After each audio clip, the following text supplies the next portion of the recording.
welcome back to Learn Economia. In this video, we are going to discuss the Reserve Bank of India and its functions.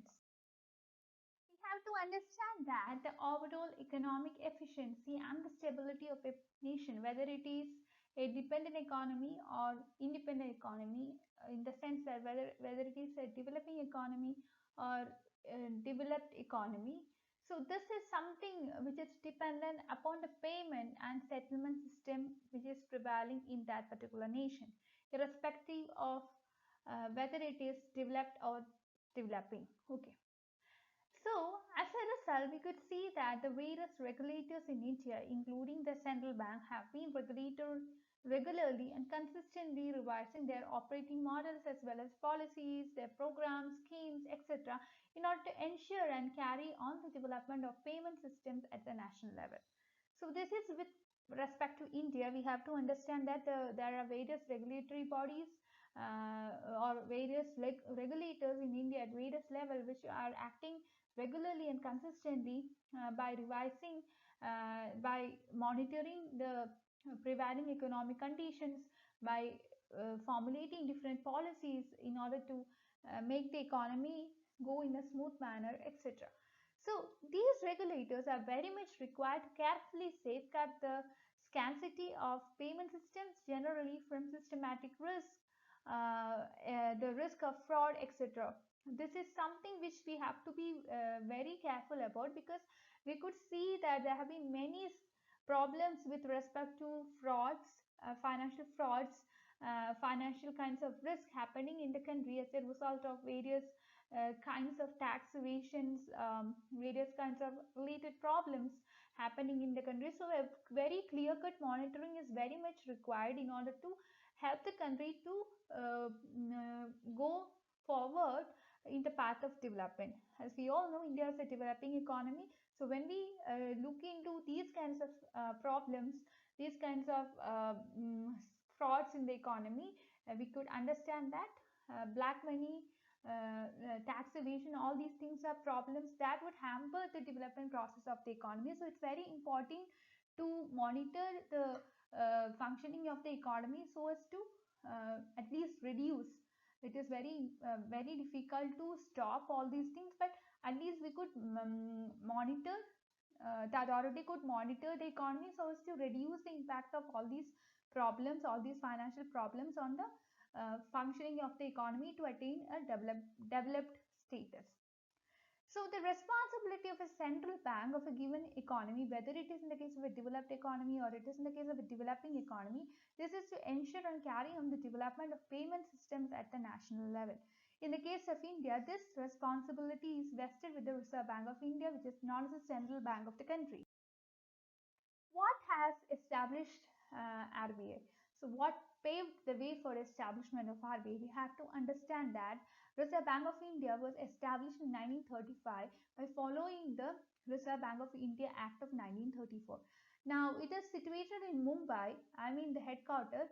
It is situated in Mumbai, and the RBI is wholly owned and operated by the Government of India. The operations of RBI are governed by the Central Board of Directors, which actually comprises of 21 members. You have to be very careful about the number. It's 21, which is appointed by the Government of India by the Act. And the Central Board of Directors are also there, and this consists of a official director and also official and non-official director. I mean, there are several official directors as well as non-official directors. The official directors include governors appointed for 4 years term, and in addition to that, there are also 4 deputy governors. These would comprise of the official directors. Now, coming to the non-official directors, there are 10 such directors. Please remember about this number. There are 10 such directors who are elected from multiple fields along with 2 government officials. With that, we move on to the objectives of Reserve Bank of India. We have to understand that this Reserve Bank of India is acting, it is the central bank of the country, and the primary goals of Reserve Bank of India as per preamble are like to regulate the issue of banknotes, to secure monetary stability in the country, to meet economic challenges by modernizing the monetary framework or monetary policy framework, etc. The primary focus of Reserve Bank is to supervise and to uh, undertake certain initiatives on the behalf of the financial sector, which would consist of financial institutions, commercial banks, non-banking financial institutions, etc.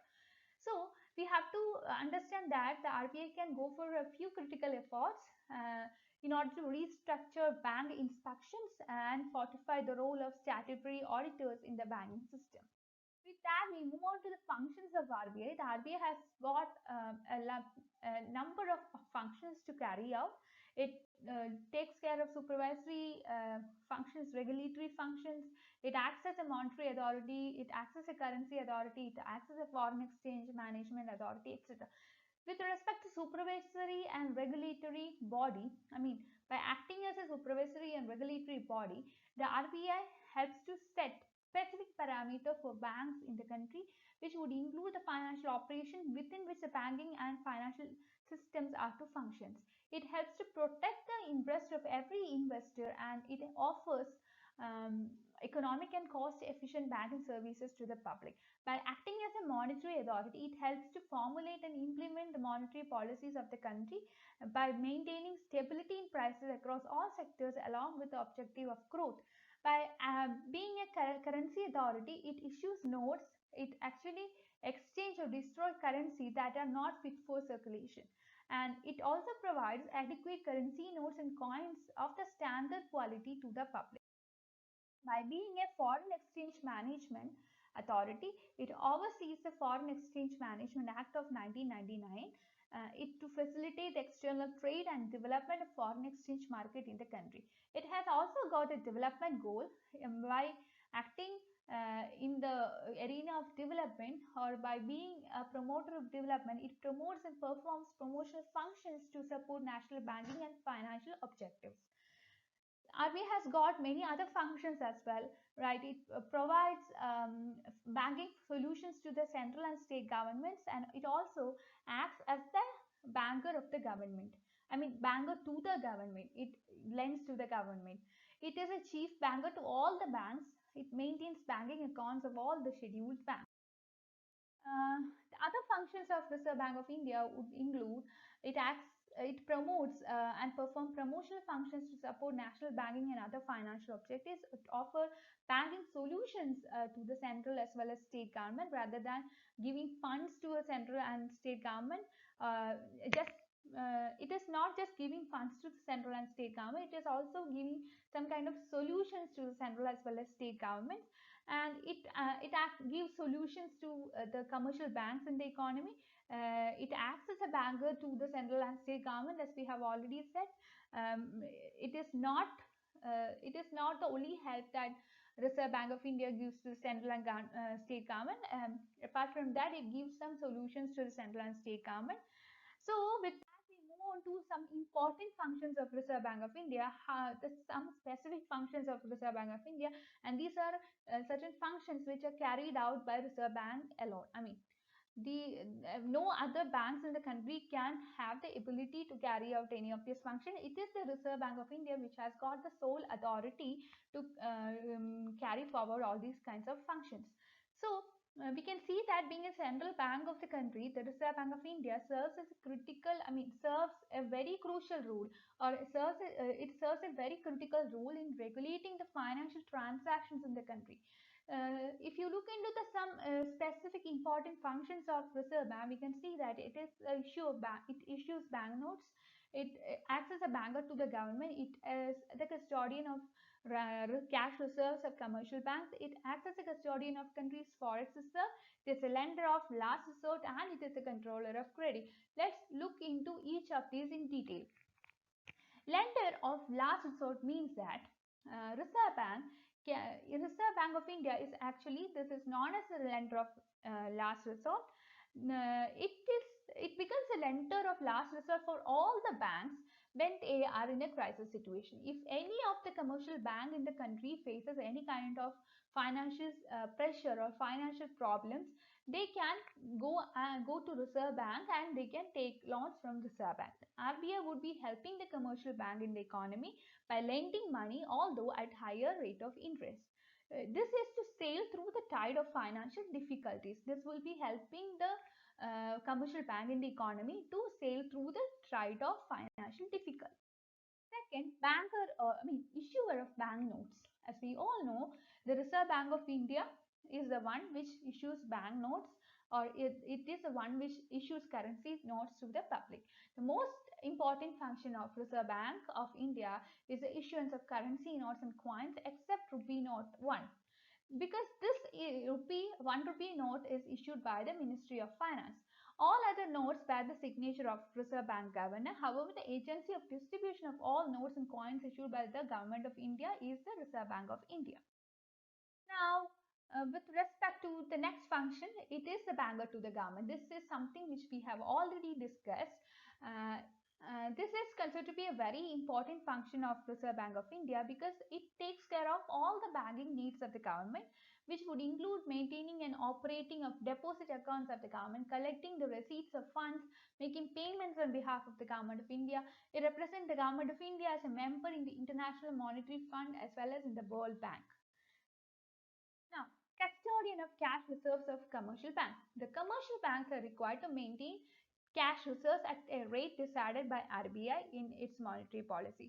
So it keeps these cash reserves of the commercial banks with a Reserve Bank of India, and the rate at which this particular rate is fixed, or the criteria which is used for fixing this rate, or how there's a change in these rates, all these are decided by the Reserve Bank of India depending upon the prevailing economic situation. The Reserve Bank of India would monitor the prevailing economic condition and see whether there is a need to increase the cash reserve ratio, or whether there is a need to decrease the cash reserve ratio, and it will see and monitor the economy and will decide accordingly. Next is custodian of foreign exchange reserve, which too is a very important function of Reserve Bank of India. The RBI, it maintains a reserve of foreign currencies, which would enable the Reserve Bank to deal with any kind of crisis situation. If there is an economic crisis with respect to balance of payment issue, or if there is an economic crisis with respect to some kind of foreign exchange transactions, then the Reserve Bank of India would come as a helper to the Government of India, and it would be helping the government to deal with the crisis situation by using the foreign exchange reserve it has. That's all. Thank you for watching. Please like, share and subscribe to this channel for more video, and you can be a part of my Telegram group and Telegram channel to discuss your doubts. That's all. Thank you.